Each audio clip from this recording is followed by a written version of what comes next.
आपने महामहिम राज्यपाल महोदय के अभिभाषण पर हो रही धन्यवाद प्रस्ताव की चर्चा में हिस्सा लेने का अवसर दिया। माननीय सभापति महोदय,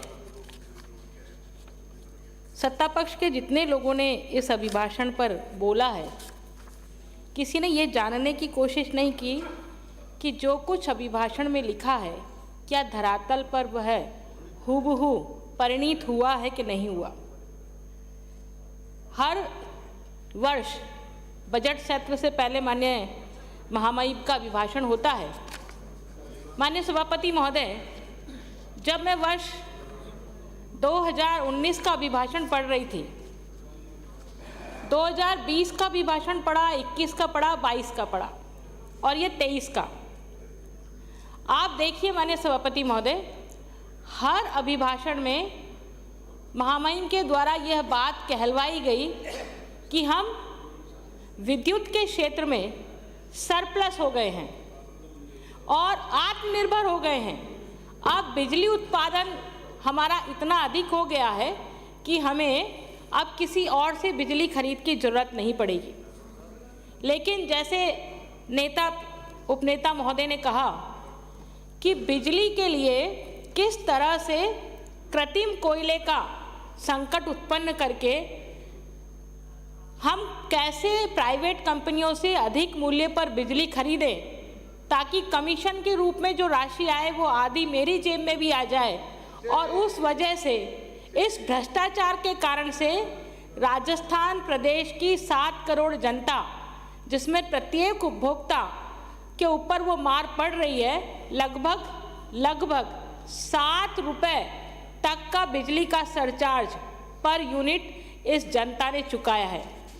तो आप जब सरकार में आने वाले थे तब तो आपने वादा किया था कि हम बिजली के दाम नहीं बढ़ाएंगे, लेकिन सरचार्ज के तौर पर इतने अधिक बिजली के दाम बढ़ाए हैं कि आज जनता को बिजली के तारों में करंट नहीं मिल रहा, बिजली के बिलों में करंट मिल रहा है और वो पूछ रही है कि कहाँ है ये सरकार के नुमाइंदे, जरा आकर के तो बताएं कि तार में करंट आ रहा है कि बिजली के बिल में करंट आ रहा है।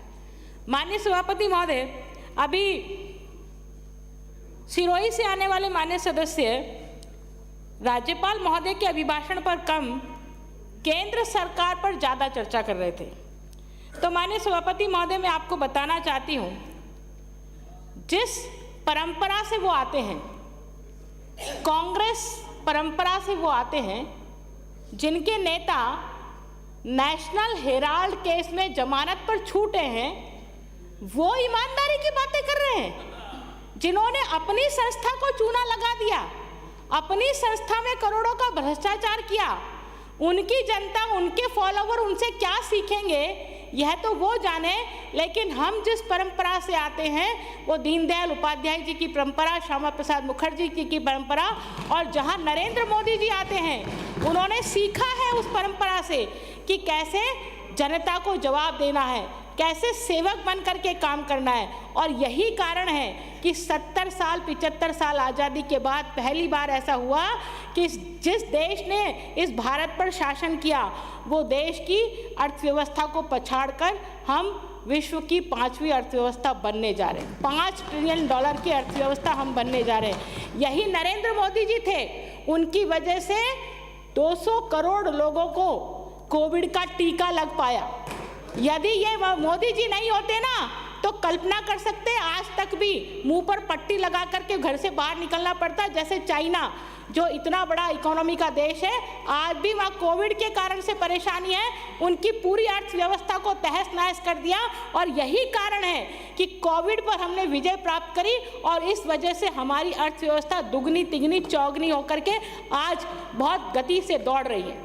इस अभिभाषण के पृष्ठ पर बहुत साफ गोई से लिखा हुआ है कि भारत राजस्थान की GDP, para number 10, page number 10 के पैरा नंबर 11 में, कि राजस्थान की जीडीपी की ग्रोथ दहाई में है 11.04% है।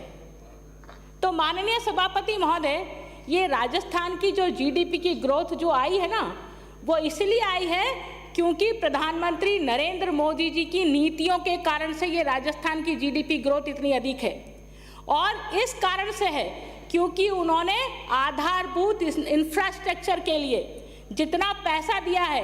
आज राजस्थान में जितने नेशनल हाईवेज देखते हैं, आज राजस्थान में जितने एयरपोर्ट्स देखते हैं, आज राजस्थान में जितनी रेल की कनेक्टिविटी देखते हैं, आज राजस्थान में हम जितने व्हीकल्स देखते हैं, मैं बताना चाहूँगी सदन को कि जिस जर्मनी और जापान की 2 व्हीलर्स के लिए पहचाना जाता था पूरे वर्ल्ड में कि यदि 2 व्हीलर्स 4 व्हीलर्स यदि कहीं से लेना है तो जर्मनी और जापान की कंपनी का लेना चाहिए, वो पूरे दुनिया में अपने को बूम करते थे।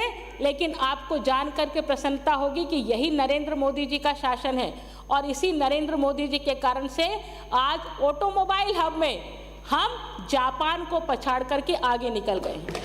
यह है नरेंद्र मोदी जी की ताकत, यह है देश की ताकत। अभी हाल ही में हमने 26 जनवरी का पर्व मनाया है।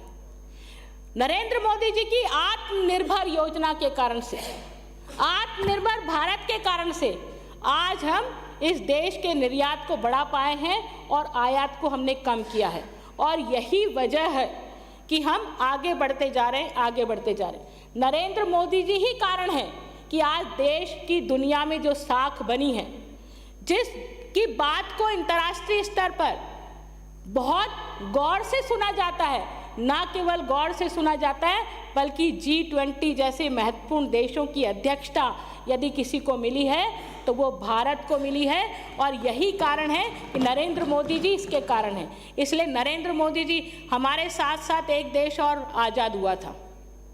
कांग्रेस की नीतियों के कारण से हमारा देश का टुकड़ा हुआ था।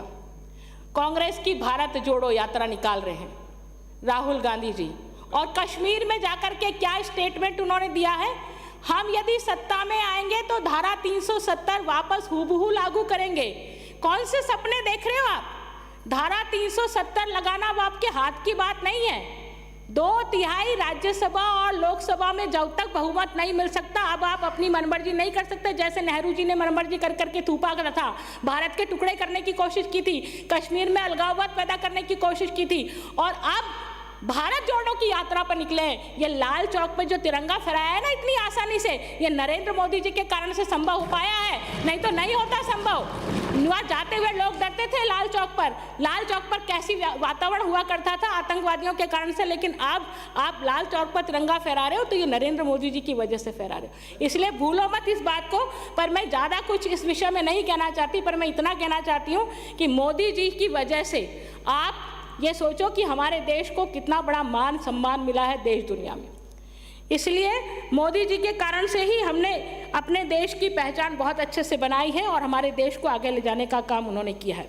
अब मैं राजस्थान की बात पर आ जाऊँ माननीय सभापति महोदय, क्योंकि उनकी बातों का जवाब देना बहुत ज़रूरी था।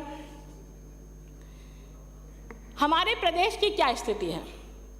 सबसे पहले हम कानून व्यवस्था की बात कर लें कि कानून व्यवस्था में हमारे प्रदेश की क्या स्थिति है। प्रदेश में व्यापक जंगल राज है और कुशासन है। कोई देखने वाला नहीं, कोई सुनने वाला नहीं, जिसकी जो मर्जी आए वो करे। क्योंकि 200 में से जो कांग्रेस के सदस्य चुन के आए हैं वो कांग्रेस के सदस्य अपने आप में मुख्यमंत्री हैं। वो कौन सा एसपी लगेगा, कौन सा डीवाईएसपी लगेगा, कौन सा सीआई लगेगा, वो कितना भ्रष्ट है, काम करने में एफिशिएंस है या नहीं है, कोई लेना देना नहीं है। पर मेरा हुक्म कितना बजाता है उस पर उसकी मेरिट निश्चित होती है, और वो हुक्म की वजह से राजस्थान में जंगल राज है।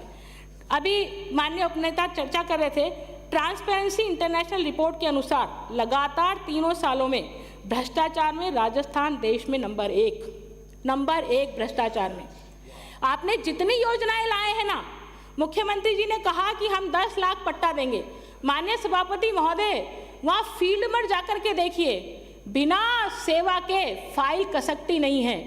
इतना करप्शन इस पट्टा देने में है, इतना करप्शन है कि जितनी सरकारी भूमियां हैं जो खाली पड़ी है माननीय मंत्री महोदय, उन खाली पड़ी भूमियों पर भी पट्टा देने का काम, करोड़ों के खेल के द्वारा पट्टा देने का काम हुआ है। लेकिन गरीब आदमी जो वास्तव में भूमि पर काबिज है और पट्टे के लिए दर दर की ठोकरें खाने को मजबूर है, उसको पट्टा नहीं मिल रहा। आपका ये 10 लाख का टारगेट कुछ भी पूरा कर लो आप, पर यह पूरा होने वाला नहीं है।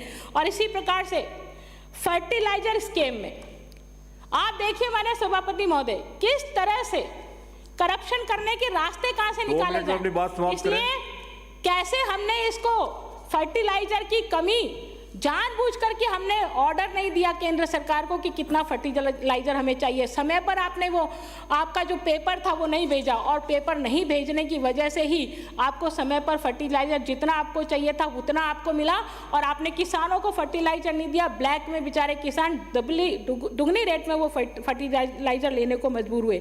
माननीय सभापति महोदय, सांप्रदायिक दंगों की यदि मैं बात करूं तो शर्म आ जाती है मुझे। जब भी कोई सरकार चुन के आती है वो सबकी सरकार होती है, किसी वर्ग विशेष की सरकार नहीं होती। लेकिन हमारी मंत्री खुद ये ऑर्डर निकाले कि रमजान का महीना चल रहा है, इसलिए उन अल्पसंख्यक क्षेत्रों में बिजली की माकूल व्यवस्था होनी चाहिए, और नवरात्रा चल रहा है लेकिन नवरात्रों में हिंदू बहुल क्षेत्रों में बिजली की माकूल व्यवस्था होनी चाहिए। कभी ऐसे ऑर्डर निकलते देखे हैं क्या सरकारों के? लेकिन ये पहली बार है कि ऐसे सरकारों ने आदेश निकाले हैं, और उस वजह से जो बदमाश हैं, जो शातिर हैं, जो हमेशा ही सांप्रदायिक तनाव को बढ़ावा देते हैं, जो सांप्रदायिक सौहार्द को जिनको भाता नहीं है, वो हमेशा इस प्रकार से घटना कारित करते हैं और समाज को नर्क में धकेलने का काम करते हैं। माननीय सभापति महोदय, उदयपुर की घटना किसी से छिपी नहीं है, मैं उसके बारे में जिक्र नहीं करना चाहूँगी, लेकिन मैं इतना ज़रूर कहना चाहूँगी कि इस प्रकार की घटनाओं से जो आम आदमी है ना, वो बहुत दर्द महसूस करता है कि जिन लोगों को हमने चुन करके भेजा, क्या वो जाकर के इस प्रकार से जात पात करेंगे क्या? हमने जिन लोगों को चुन करके भेजा, क्या वह उस प्रकार से भेदभाव करेंगे क्या? इसलिए आज आम जन बहुत परेशान है। माननीय सभापति महोदय, समाप्त करें। माननीय समाप्त करें। मुझे 12 मिनट बोलने के लिए मेरे सचेतक महोदय ने कहा, इसलिए मैं आपसे निवेदन करूंगी 2-3 मिनट और मुझे दे दीजिए। माननीय सभापति महोदय, मैं आपसे निवेदन करना चाहती हूँ। हाँ, मैं समाप्त, चलिए आप कहेंगे तो मैं समाप्त कर देती हूँ, पर मैं निवेदन करना चाहूंगी कि ये जो, हाँ, मैं 2 मिनट में समाप्त कर रही हूँ। ये आपका जो अभिभाषण है, इस अभिभाषण में जितनी चीजें लिखी हुई हैं, वो अभिभाषण की सारी चीजें मिथ्या हैं, व्यर्थ हैं, इसलिए मैं विरोध करती हूँ। आसन पैरों पर विराजिए आप, मैं अलाउ नहीं करूंगा, विराजिए आप। अंकित नहीं होगा, विराजिए, विराजिए, विराजिए, विराजिए। 45 लोग बोलने वाले हैं, समय का ध्यान